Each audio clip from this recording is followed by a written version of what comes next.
uraian di atas, perbuatan terdakwa Ferdy Sambo SH, MH, SH, SIK, MH bersama-sama saksi Richard Eliezer Pudian Lumiu, saudari Putri Chandrawati, saksi Riki Rizal Wibowo, saksi Kuat Ma'ruf, masing-masing dituntut dalam perkara terpisah telah memenuhi unsur tindak pidana yang didakwakan sebagaimana surat dakwaan yang bersifat kombinasi, yakni dakwaan ke-1 primair melanggar pasal 340 KUHP junto pasal 55 ayat 1 ke 1 KUHP dengan perbuatan terdakwa Ferdy Sambo bersama-sama dengan saksi Hendra Kurniawan,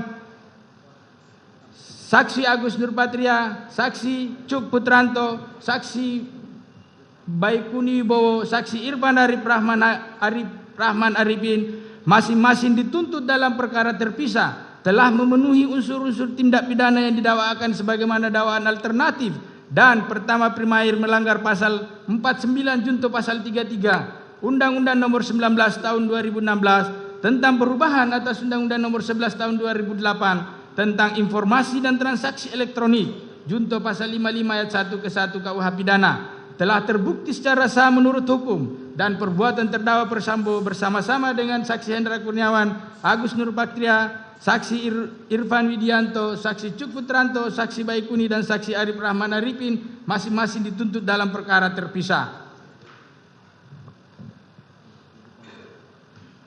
Bahwa selama dalam persidangan pada diri terdakwa Ferdy Sambo tidak ditemukan adanya alasan pembenar maupun alasan pemaaf yang dapat menghapus sifat melawan hukum serta kesalahan terdakwa Ferdy Sambo sehingga terdakwa Ferdy Sambo dapat dimintai pertanggungjawaban pidana.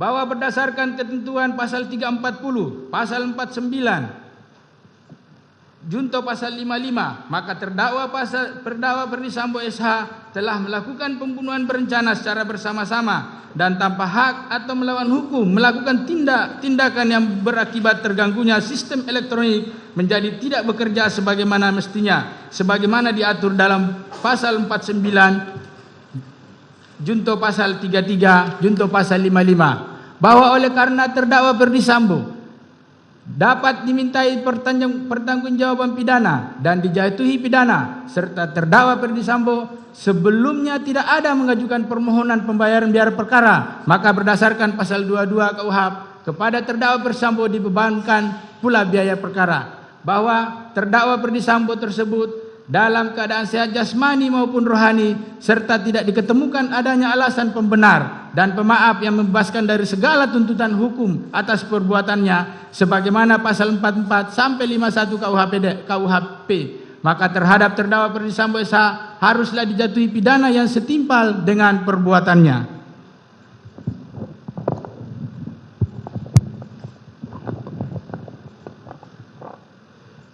Sebelum kami sampai bertuntutan pidana atas diri terdakwa, perkenankanlah kami mengemukakan hal-hal yang kami jadikan pertimbangan mengajukan tuntutan pidana, yaitu hal-hal yang memberatkan. Perbuatan terdakwa mengakibatkan hilangnya nyawa korban Nofriansah Yosua Huta Barat dan luka dan duka yang mendalam bagi keluarganya. Terdakwa berbelit dan tidak mengakui perbuatannya dan memberikan keterangan di persidangan. Akibat perbuatan terdakwa menimbulkan keresahan dan kegaduhan yang meluas di masyarakat. Perbuatan terdakwa tidak sepantasnya dilakukan dalam kedudukannya sebagai aparatur penegak hukum dan petinggi Polri. Perbuatan terdakwa telah mencoreng institusi Polri di mata masyarakat Indonesia dan dunia internasional. Perbuatan terdakwa telah menyebabkan banyaknya anggota Polri lainnya turut terlibat. Hal-hal yang meringankan tidak ada.